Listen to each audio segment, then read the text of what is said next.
저희가 방송해갖고 지금 대박난 영화 하나 있죠? 거울방. 거울방.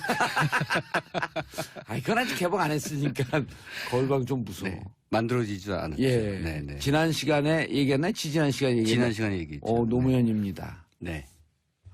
그거 제가 250명 쐈고 네. 같이 가서 봤는데 저는 별로 안 울었다고 그러는데 옆에 있는 사람들 많이 울었다 그러는데 억지로 눈물을 뽑아내지 않아서 너무 좋았어요. 네.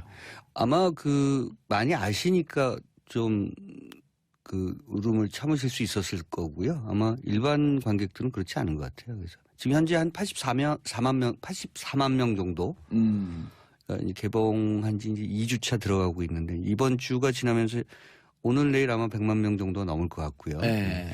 지금 워낙 극장가가 치열한 접전을 벌이고 있어서요. 예.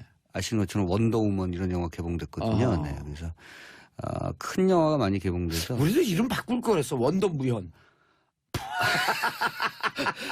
그거는 좀 어쨌든 극장가에서 그게 영화는 상상력 아니에요. 그렇죠. 네. 네.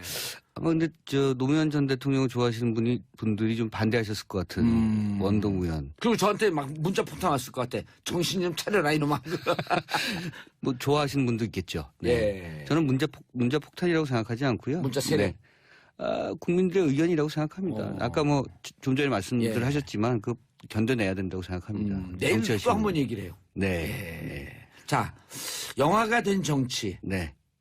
무슨 영화? 대립군 개봉했고요. 역시 이제 노무현입니다와 극장에서 겨루고 있는데 사실은 저는 이런 말이 적절한지 모르겠습니다만 초록의 동색 같아요.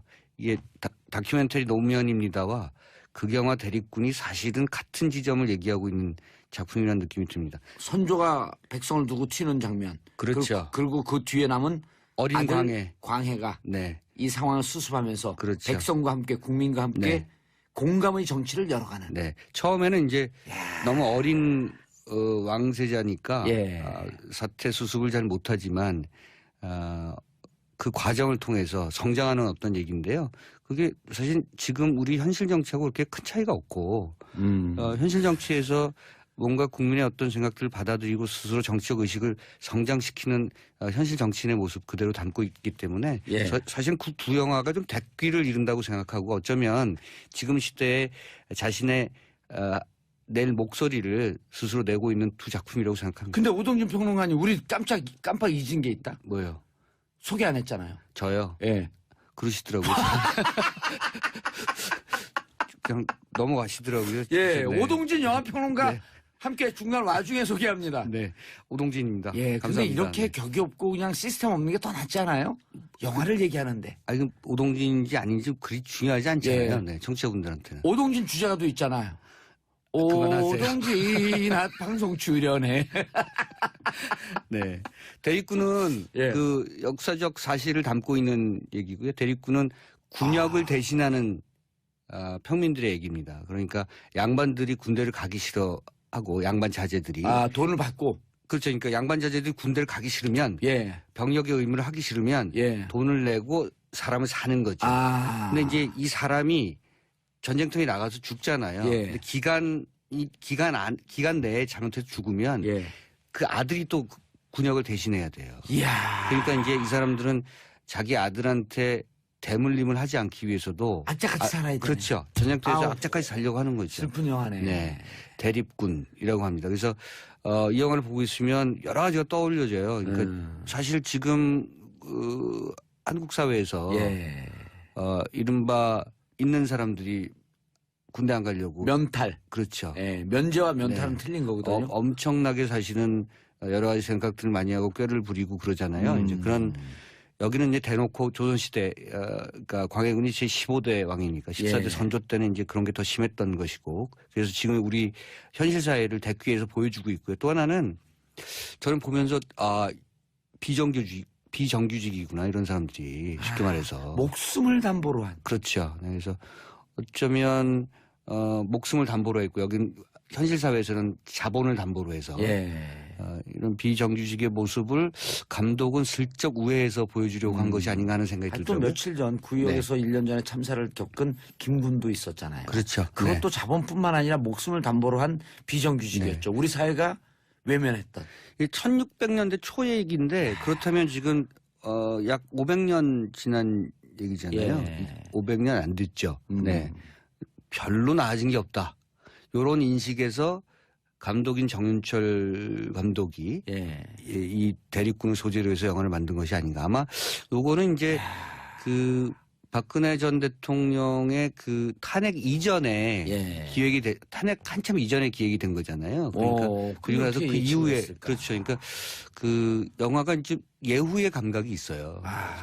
세상을 좀 이렇게 냄새를 맡는 감각이 있고 이렇게 예. 변할 것이다라고 판단하는 어떤 그런 판단력이 있는데 아마 예. 전현철 감독은 지금 세상이 400년 전에 400여 년 전에 그런 모습과 굉장히 맞닿아 있고 그렇기 때문에 이런 얘기를 하는 것이 현실 정치를 바꾸는 데 있어서 영화가 일정한 원동력이 될 것이다 이렇게 판단했던 것 같습니다. 실존했던 사람들은 이야기는 아니고 역사적 이벤트. 그렇죠. 팩트를 가지고 각색을 한 거죠. 그렇죠. 영화는 이제 윤색의 그 윤리학이 있지 않습니까? 그래서 옛날 얘기를 가지고 그 팩트를 가지고 이야기를 만든다 하더라도 지나치게 윤색을 하면 거짓말이 되니까 그렇다고 또 너무 또 이야기를 안 꾸미면 영화적 재미가 없기 때문에 적정선에서 그 윤색의 윤리학을 동원해야 되는데 이 작품 같은 경우는 팩트에 많이 치중했던 작품이고요. 그렇기 때문에 영화를 촬영했던 여러 가지 그 작업 방식 자체가 마치 그 레오나르도 디카프리오의 그 레버넌트를 보는 듯한 느낌. 그러니까 그냥 그 이들이 전투 현장에서 겪었던 것들을 그대로 재현하려고 굉장히 CG를 안 쓰고? 그렇죠. 그러니까 그런 거의 뭐랄까요 이렇게 행군도 그대로 하고요. 그 배우들이 아마도 그 전쟁 그 상황에서 여러 가지들을 추체험하기 위해서 내추럴하게 그대로 촬영을 한 듯한 여러 장면들을 아마 영화를 보시면서 느끼실 수 있을 것 같습니다. 그 레오나르도 디카프리오의 레버넌트. 네. 그거는 대역 쓰지 않고 그렇죠. CG 없이 네. 본인이 근데 그 추운 겨울도 직접 들어간 거예요? 그 겨울 얼음물에? 그렇죠.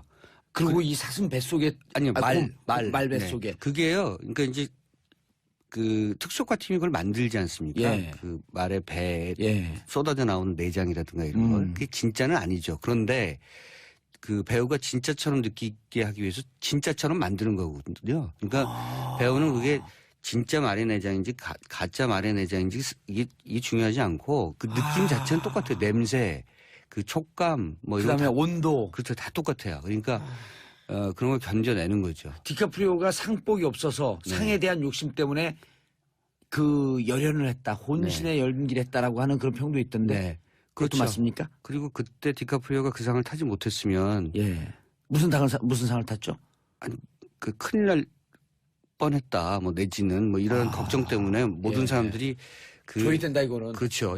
이건 주지 않으면 안 된다 이런 얘기를 많이 했었죠. 안 주면 우리 모두 다 이게 그 청문회 통과 못한다.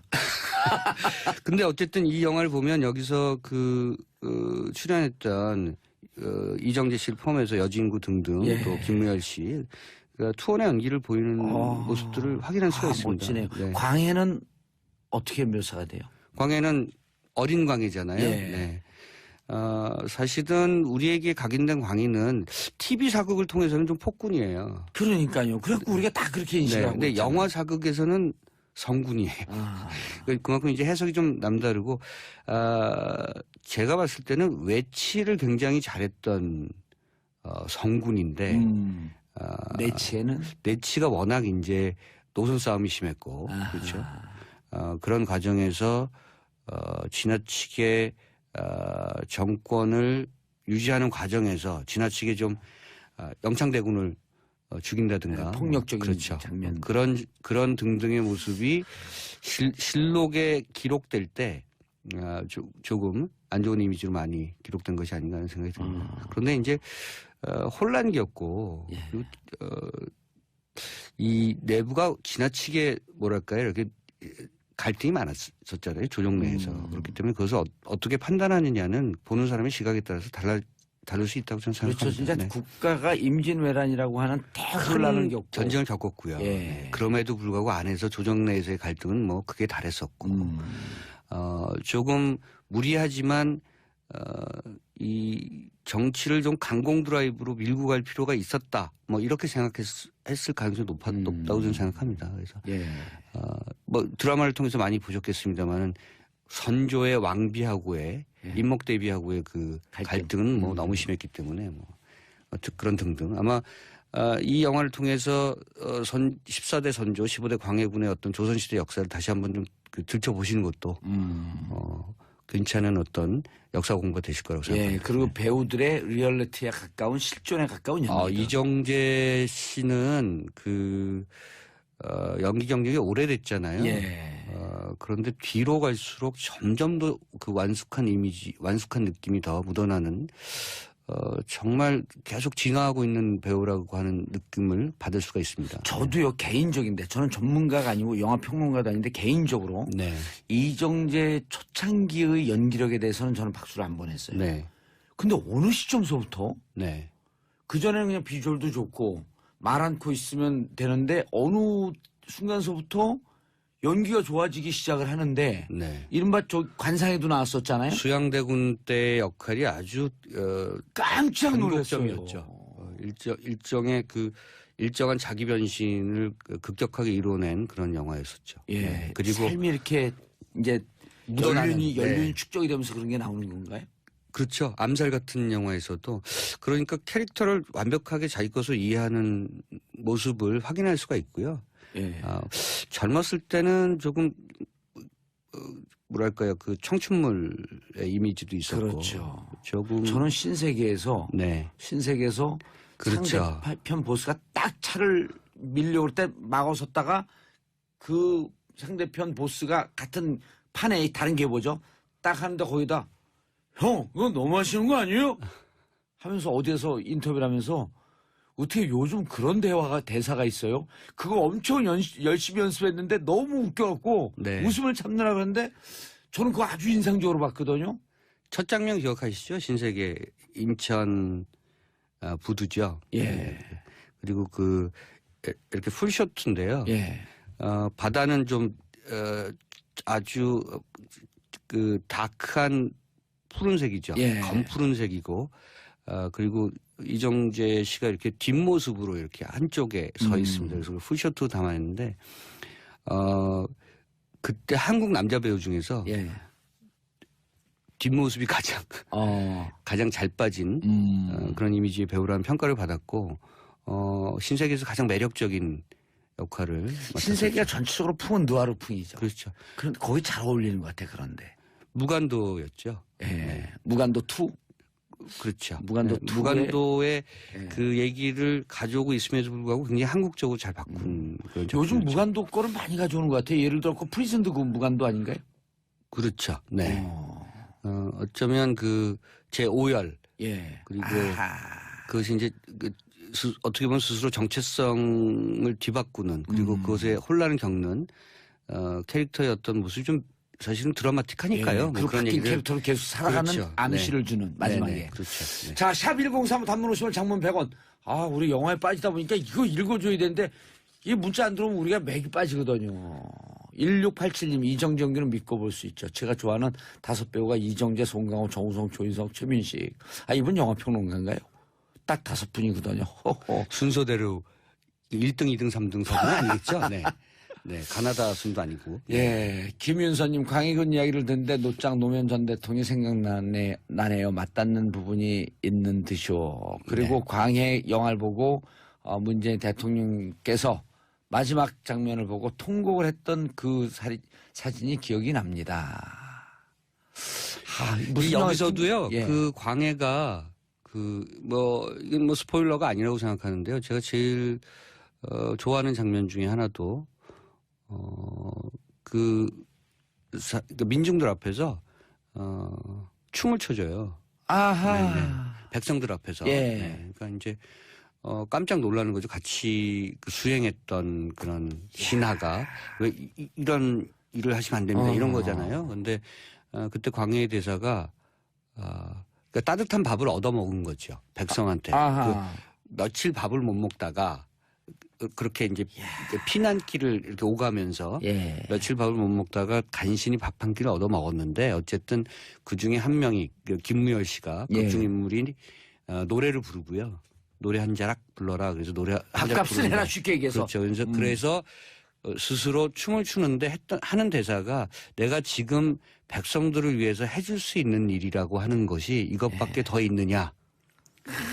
눈물이 그러니까 나네. 춤을 춘다 이런 거죠. 그러니까 그 마인드가 예. 아마 이 영화를 만든 정유철 감독이 지금 현대 지도자들에게도 바라는 어떤 그런 마음 아니겠습니까? 그러니까 할 수 있는 것은 해라.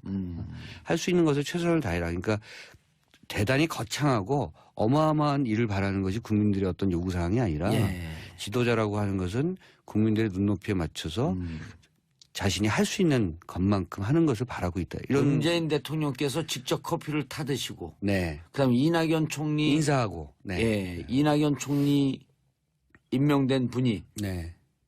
차에서 내릴 때 경비하시는 분이 문을 닫아주려니까 이 문은 제가 닫습니다. 네. 이런 등등의 리더십으로 이제 가야 된다라고 하는 암시를 영화에서 주고 있네요. 그거를 지금 시기가 오기 훨씬 전에 한 2년 전에 그런 기획을 한 거죠. 그러니까 사람들은 미리 알고 있는 거예요. 예. 이미 알고 있고. 그러니까요. 네. 깔때기 맞고 충격 받으신 적 없었죠? 네, 없었습니다. 한번 충격 드릴까요? 2년 전에 저를 모델로 한 건 아닐까? 확인해 보겠습니다. 팩트 체크를 예. 네, 정윤철 감독이 깔때기 체크? 네, 한번 해보겠습니다. 자, 지난번에 우리가 영화 만들고 싶어 했던 게 네. 거울방 이전에 있었잖아요. 네, 괴물2. 청계천에서 괴물쥐 나오는 거. 네. 괴물지. 괴물쥐. 제일 재밌어. 그 코미디로 한번 만들어볼. 그 아이들도 볼 수 있는. 그게 심영래 씨 만나갖고 한번 하자 그럴까요? 심영애 씨는 지금 디버2 만드는 예. 지금 정신이 없기 때문에. 네. 그러나 디어2 이후에 예. 시간을 갖고 그 슈퍼지. 아니, 그러니까 디마우스. 디마우스. 아, 이거 D가 아니라 더 마우스. 하여튼 참 좋은 아이디어 많이 나온 것 같습니다. 네. 그거 꼭 한번 제안을 해보도록 하겠습니다. 예. 청계천에서 쥐가 나온다. 괴물쥐고 또. 네. 근데 괴물쥐가 근데 너무 크게 만들면 안 돼요. 방해가 많긴 할 것 같아요. 왜냐하면 아직 그분들이 예. 여전히 그 정치적 활동을 하고 있기 때문에 우리가 쥐포를 그렇게 많이 먹었는데 아직도 정치적 활동하고 있어요? 그런 걸로 알고 있습니다. 골프도 치시던데요, 최근? 네. 그래요? 네. 오, 네. 아니, 그 좋다. 쥐가 벼랑간에 사람으로 둔갑해갖고 골프 치다가 싹 쥐가 됐다가. 그 쥐가 이제 사람 말도 해야 되는 거죠. 어쨌든. 네. 예, 오늘은 좀 러브 스토리를 만들고 싶었어요. 러브 스토리. 제가 어떤 그 장면에 착안을 했냐면요. 이낙연 총리 그 인준 표결할 때 자유한국당에서 혼자 앉아 있었던 여성 의원이 있었죠. 예, 김현아. 네, 그 의원을 보면서 예. 반대당의 한 그 남성 의원이 예. 사랑의 마음을 품는 걸. 그러니까 그렇죠. 처음 새로운 시선으로 보게 되고. 예. 네. 그러다 그러다가 서로 정당은 다르고 정치 이념은 다르지만 만나서 얘기를 하게 되고 소통하게 되고 예. 그러다 사랑하게 되는. 네. 근데 사실 제가 영화는 안 팔릴 것 같은데. 그러면 이 영화는요. 예. 제작비를 굉장히 적게 들여서 적게 들여서 네, 독립영화로. 저예산으로. 네. 그러나 그 여배우는 좀 그 스타급 여배우로 캐스팅하고. 어허. 네. 남자 배우는 괜찮아요. 네. 예. 인디펜던트 쪽에서 나와도 되고요. 어쨌든 원탑으로. 저는 그 혼자 앉아 있는 모습이 좀 인상적이긴 했어요. 전 사실 그 의원분의 그 정치적 성향을 잘 모릅니다만. 예. 그래서 제가 뭐 라이프 스토리도 잘 모르시고. 네, 잘 몰라요. 그냥 그 모습만 보고 나서 그냥 혼자 앉아 있는 그 무슨 생각을 할까. 네, 뭐 비교적 그 보기 좋았어요. 예. 저는 물론 이제 그 정치적 성향을 알고 제가 반대할 수 있는 분일 수도 있습니다만. 거기서 썸으로 어떻게 넘어갈까요? 아니 뭐 그 남자 의원이 접근을 해야 되잖아요. 표결하러 가는 순간. 가는 순간 남자 의원이 그 여자 의원하고 딱 부딪히면서 핸드폰을 떨어뜨려. 동시에 주소 주려고 하면서 손이 딱 마주쳐. 진부해. 너무 진부해. 그냥 대놓고 대화를 서로 트는 게 좋을 것 아니 같아요. 진부한 게요. 진부한 게 끌려요.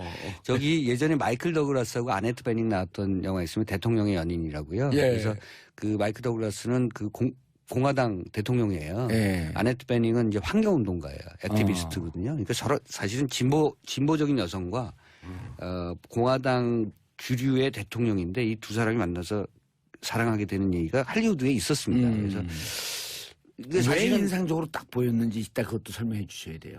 혼자 앉아있을 때. 말씀하시고. 그러니까 멜로 영화라고 하는 것은 그 개념은 딱 하나예요. 예. 디퍼런스거든요. 차이를 크게 둬요. 오프닝 시작할 때. 그러니까 뭐 예컨대 뭐 가난한 남자와 부자 여자, 뭐 배운 남자와 학교를 못 간 여자, 뭐 백인과 흑인 이렇게 차이를 크게 두고요. 현실에서도 그런 게 썸이 가능한. 그렇죠. 그러니까 이제 감시겠네. 영화는 판타지니까 예. 그래서 처음에는 그 두 사람의 어떤 그 차이를 크게 두다가 뒤로 갈수록 차이가 좁혀지는 얘기거든요. 그게 멜로 영화예요. 그래서 멜로의 공식이네. 그 멜로의 공식이죠. 예. 그래서 뒤에는 해피엔딩이 되는 거죠. 예. 할리우드 멜로 장르 영화의 공식이에요. 만약에 뒤가 좁혀지지 않으면 장르 영화가 아닌 거죠. 프리티 우먼도 그거 아니에요. 그러니까 프리티 우먼도 그렇잖아요. 그래서 거리의 여인과 상류층 남자, 백인 남자의 러브 스토리잖아요. 그러니까 이것도 사실은 이 정당이 다른 두 남녀의 러브 스토리는 멜로 영화의 공식이 딱 맞는 거죠. 서로 큰 차이가 있는데 이게 예를 들면 여성이 이쪽 당으로 그럼 넘어온다. 남자는 정의당에서 나와야 될 것 같은 생각? 너무 크긴 하다.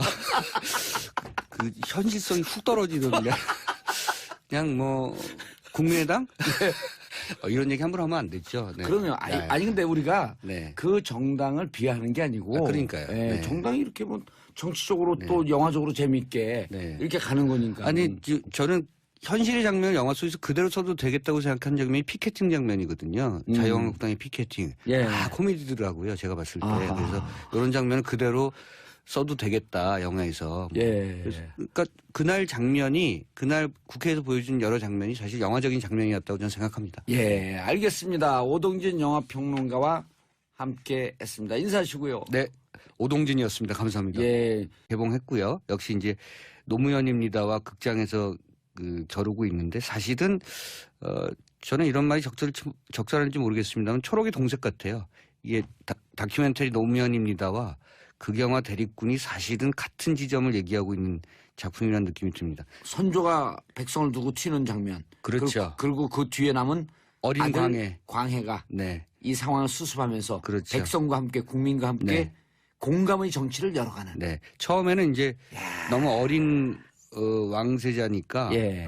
사태 수습을 잘 못하지만 그 과정을 통해서 성장하는 어떤 얘기인데요.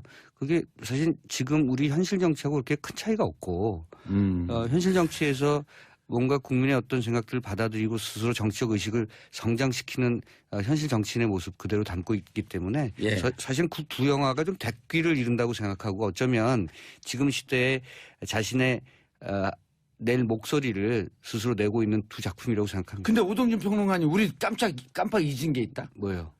소개 안 했잖아요. 저요? 예. 그러시더라고요. 그냥 넘어가시더라고요. 예. 네. 오동진 영화평론가 네. 함께 중간 와중에 소개합니다. 네. 오동진입니다. 예. 근데 감사합니다. 이렇게 네. 격이 없고 그냥 시스템 없는 게 더 낫지 않아요? 영화를 얘기하는데. 아니, 그럼 오동진인지 아닌지 그리 중요하지 않잖아요. 예. 네. 청취자분들한테는. 오동진 주제가 또 있잖아요. 그만하세요. 오동진 방송 출연해.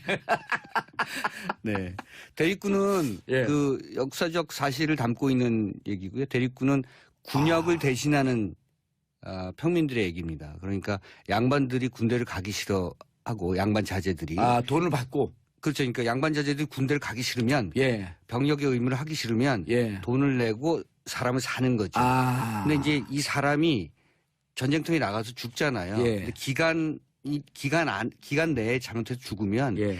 그 아들이 또 군역을 대신해야 돼요. 이야. 그러니까 이제 이 사람들은 자기 아들한테 대물림을 하지 않기 위해서도 악착같이 살아야 되네. 그렇죠. 전쟁터에서 아우. 악착같이 살려고 하는 거죠. 슬픈 영화네. 네. 대립군이라고 합니다. 그래서 이 영화를 보고 있으면 여러 가지가 떠올려져요. 그러니까 사실 지금 한국 사회에서 예.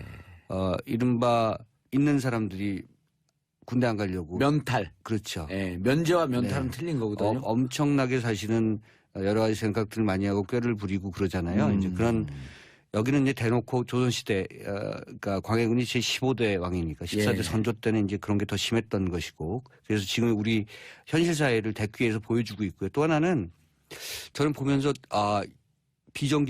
비정규직이구나 이런 사람들이 쉽게 말해서. 목숨을 담보로 한. 그렇죠. 네, 그래서 어쩌면 목숨을 담보로 했고 여기는 현실 사회에서는 자본을 담보로 해서 예.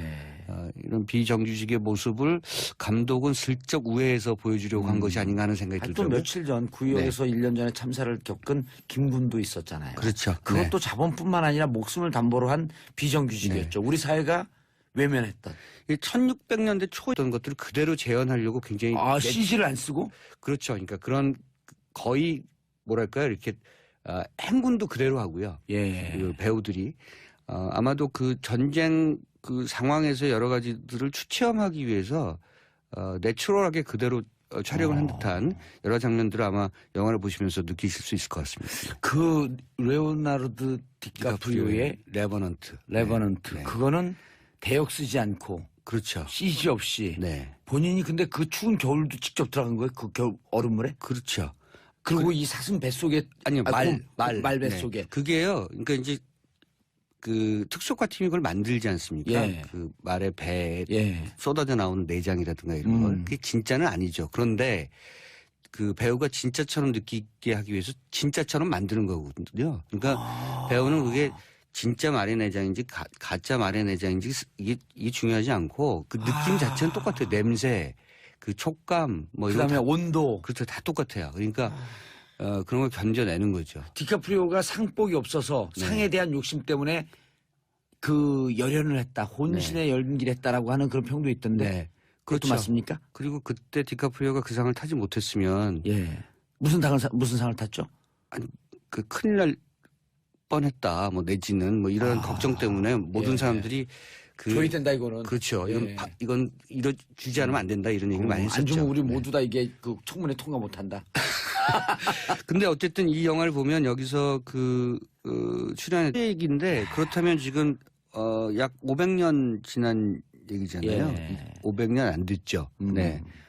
별로 나아진 게 없다.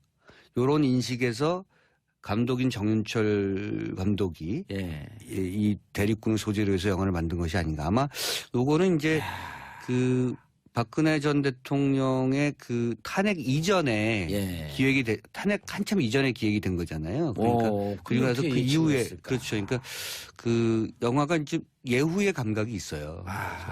세상을 좀 이렇게 냄새를 맡는 감각이 있고 이렇게 변할 것이다라고 판단하는 어떤 그런 판단력이 있는데 아마 전현철 감독은 지금 세상이 400여 년 전에 그런 모습과 굉장히 맞닿아 있고 그렇기 때문에 이런 얘기를 하는 것이 현실 정치를 바꾸는 데 있어서 영화가 일정한 원동력이 될 것이다 이렇게 판단했던 것 같습니다. 실존했던 사람들은 이야기는 아니고 역사적 이벤트. 그렇죠. 팩트를 가지고 각색을 한 거죠. 그렇죠.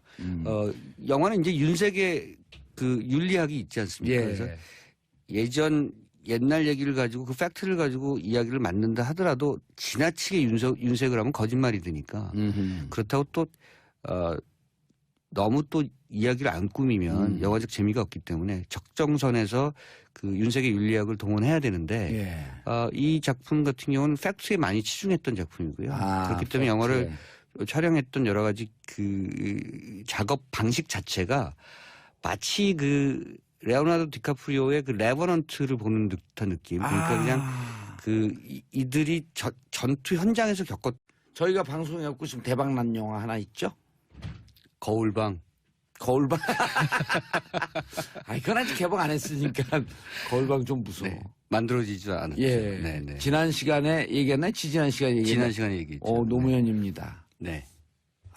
그거 제가 250명 쐈고 같이 가서 봤는데 저는 별로 안 울었다고 그러는데 옆에 있는 사람들 많이 울었다 그러는데 억지로 눈물을 뽑아내지 않아서 너무 좋았어요.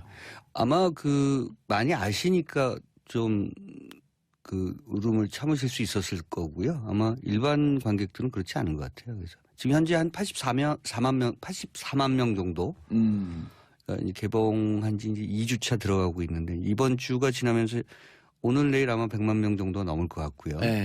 지금 워낙 극장가가 치열한 접전을 벌이고 있어서요. 아시는 것처럼 원더우먼 이런 영화 개봉됐거든요. 그래서 큰 영화가 많이 개봉돼서 우리도 이름 바꿀 거 그랬어. 원더무현. 그거는 좀 어쨌든 극장가에서 아, 굉장히 영화는 상상영 아니에요. 그렇죠. 네. 아마 근데 노무현 전 대통령을 좋아하시는 분들이 좀 반대하셨을 것 같은 원더무현. 그리고 저한테 막 문자 폭탄 왔을 것 같아. 정신 좀 차려라 이놈아.